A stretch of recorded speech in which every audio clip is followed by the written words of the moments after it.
What's going on, guys? Black Scout Survival Late Night Live. Thanks for tuning in.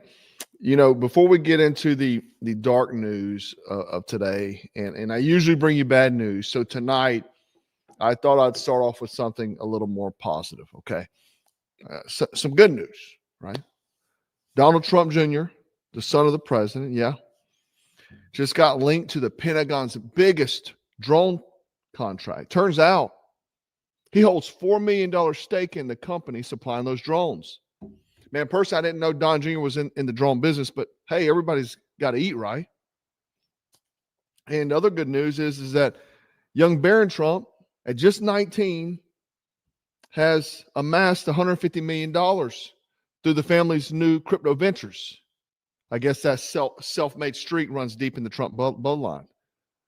And doesn't it also warm your heart that you can now pick up a Donald J. Trump signed Bible, right?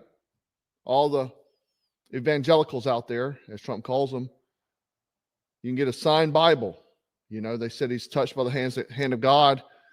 They're only going for $1,000, man. Patriotic, straight from the man himself, faith and commerce, all in one tidy package. And that's no BS. I took that screenshot from the website. So you evangelicals can go grab a Bible signed by Donald Trump. So yeah, good news all around. The Trumps are doing great this year since Donald's become president.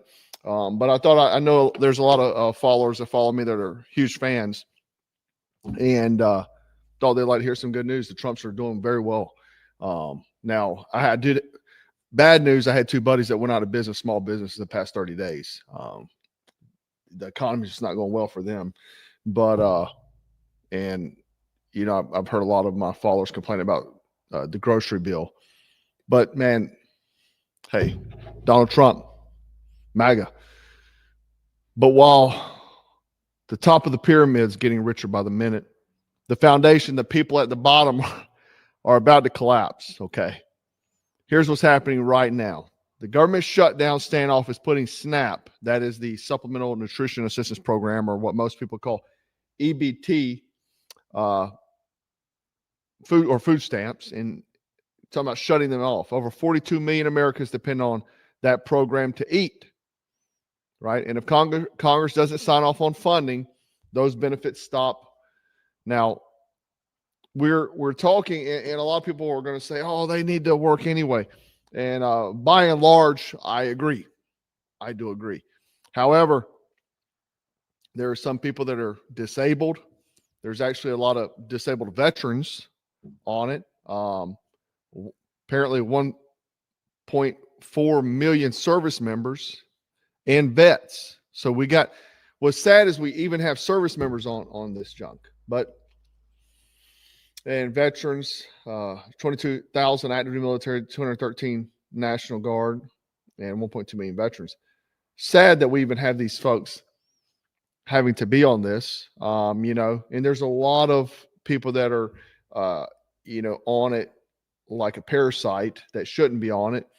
But this is, you know, my concern. These people, the veterans, the people we send overseas to fight wars, could come home to starve because Washington can't balance a checkbook, right?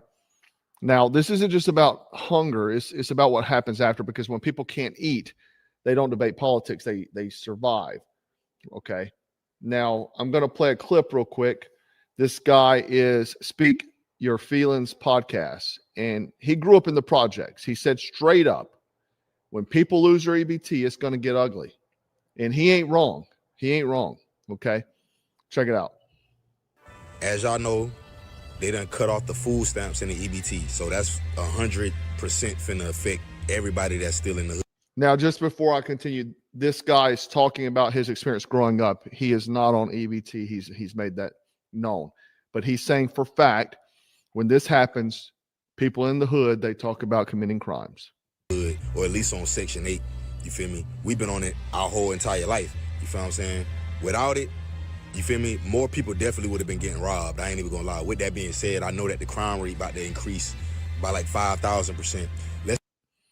So he's telling like it is. This is a guy who lived that life, right?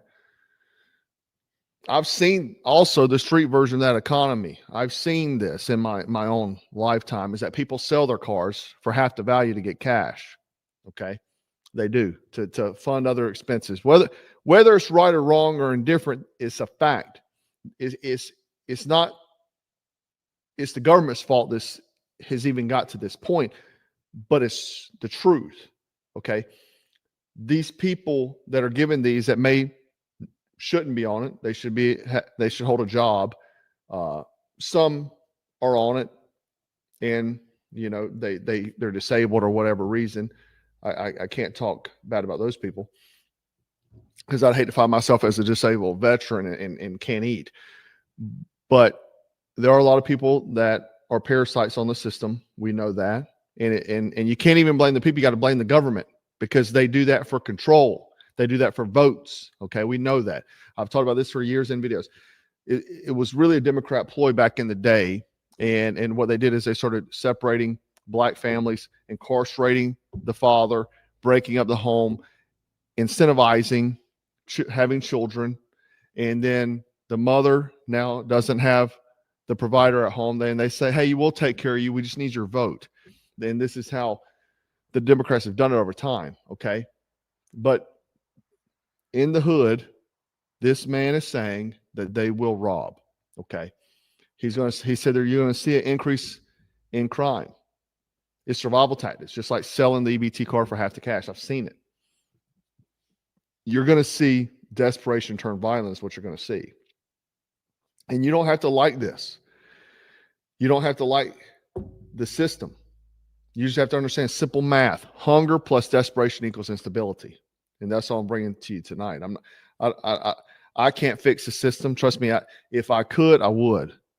But the fact of the matter is you got to understand simple math.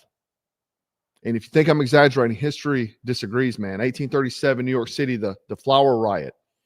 Food prices exploded. Crowds stormed warehouses, rolled barrels of flour out into the streets and smashed them open. 1917 again, New York, the women's food riots. Thousands of mothers and babies with babies in their arms demanding bread after price doubled. 1977, Egypt, the government cut food subsidies. Instantly, riots spread across the country. Buildings burned, soldiers shot civilians. The government reversed policy within 2 days. Then 1983, Tunisia, same story, removed bread subsidies. Riots erupted, dozens killed, and the policy reversed again. Every single time food system vanished, chaos followed. It's not ideology, it's biology. People can go without Netflix or iPhones, but they can't go without food. Now, zoom back to America 2025. 40 plus million people staring at empty benefits. Inflation already sky high. You can barely afford groceries, and a government too divided to act. You tell me what's going to happen next. I'm telling you, whether you like it or not, indifferent, whatever. This is facts. People are not going to starve. You could say, yeah, well, they should go to a job. They hadn't had one. The government said they'd take care of them, and they ain't going to work, right? Now, while the uniparty in D.C. points fingers, the country's splitting apart, man. You've got Democrats refusing to negotiate, Republicans trying to leverage a shutdown, and both sides pretending to care about you and I, the people. Meanwhile, the only bipartisan agreement in the country is self-enrichment. Politicians getting book deals, family contracts, crypto windfalls, defense investments, while Americans are about to riot over a loaf of bread. You see what I'm saying? It isn't even about left or right anymore, okay? I fell into that paradigm for years. I did. I believed. I drank the Kool-Aid. I said, you know what, I'm going to vote for this guy because he's going to fix it this time. All the shit he's been through, he's going to fix it this time. And then I see him eating with the enemy, Bill Gates.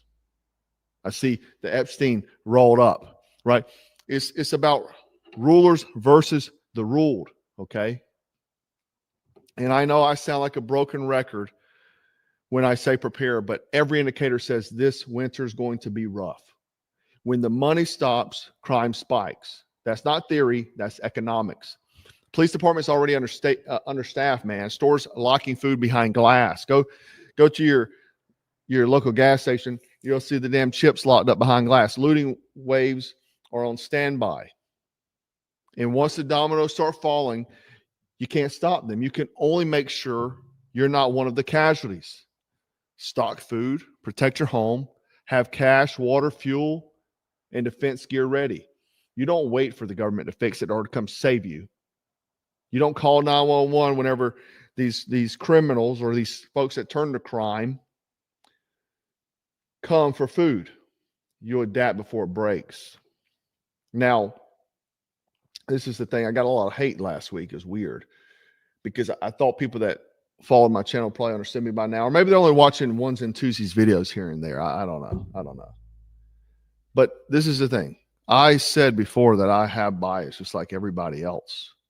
But I try to stay logical and fair. I don't try to pick a side just because this is my bias. I analyze. But you know what I've noticed is I'm saying the same thing Yuri Besenval warned about decades ago. That psychological warfare phase where you can show people the facts, show them collapse unfolding in real time, and they still won't believe it until it's too late. That's demoralization. That's America in 2025. You show people the facts. I remember in 2020, whenever I was showing the things about maybe the hokey pokey or the governmental control with the coup, and those people that were on the left were so adamant, no, Orange Man, bad. And these sort of things. I saw that happening, and you could show them facts and they would disagree with you. And even today, either side, right or left, you show them either one. Okay. And the thing is, like, people say, what side are you, man? I'm a man who fears God and I believe in the Constitution. That's it. And if you don't fall in line with that, if you're having dinner deals with the enemy, I'm sorry, I'm not going to back you. I'm going to pull back. If you're covering up the most sophisticated Chester ring in the entire world, you're trying to cover the books, I'm going to pull back. It's the same people that were so focused on still wearing masks. You see it on the other side. My Savior can't do wrong. He's always right. Right? You can't fix everyone's mind, but you can fix your readiness, okay? But let me show you the clip of Yuri Besenval, just so I always show you facts. Not matter anymore. A person who was demoralized is unable to assess true information. The facts tell nothing to him. Even if I shower him with information, with authentic proof, with documents, with pictures, even if I take him by force to the Soviet Union and show him concentration camp, he will refuse to believe it until he is going to receive a kick in his fat bottom.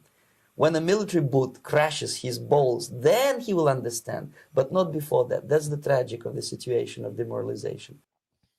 And that's why I do what I do. Because I don't want it to be too late for you to understand. No one's coming to save you. Again, you can't fix everybody's mind. No one's coming. And I sound like a broken record. I'm not going to be able to convince anybody that no one's coming. No one's going to save you. They've shown the hands, man. But you can fix your readiness, because when the hungry start to riot, it's not going to be a matter of who you voted for. Okay. But, you got to have your preparations in place, your family ready, everybody knows the drills and all those sort of things. I hope that you share this kind of information and understand, man, like, I just go off facts. That's it. And when I see people getting personally enriched while we're struggling to pay for groceries, it's a problem. And you can see now that the country's so divided, man, the uniparty, and they can't even agree on anything, right? The government's still shut down. I mean, why am I still paying taxes if they're shut down? It doesn't make sense to me. Okay. Doesn't make sense, but I don't know. I would say that if they don't fix this, whether you agree with it or not, because my bias, I don't agree with these programs. I think people should work. I work 2 jobs, work all the time. And I don't ask for handouts at all. So I believe that it could turn bad. Anytime people have to go without food, or maybe because, you know, some of them sell their stuff for extracurricular activities, if you know what I mean, and they need that fix, they'll be willing to do anything. So make sure you always keep that GAD on you, okay, strapped up, you know what I mean? And before I forget, guys, I failed to do so, but the other day I think it was 2 videos ago, I wore the new BSS Tactical Team hoodie in the video. This is in Recon Gray. Very lightweight, great for the gym, the range, terry fleece, tactical cut. Go grab one while you can. We've done sold out. There's a few left. I'm like well over half. I forgot to mention, people saw me wearing it in the video, so they went and bought it.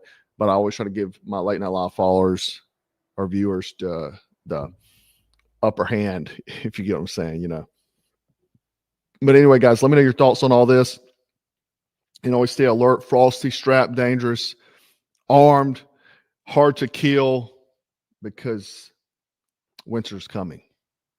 Black Scout.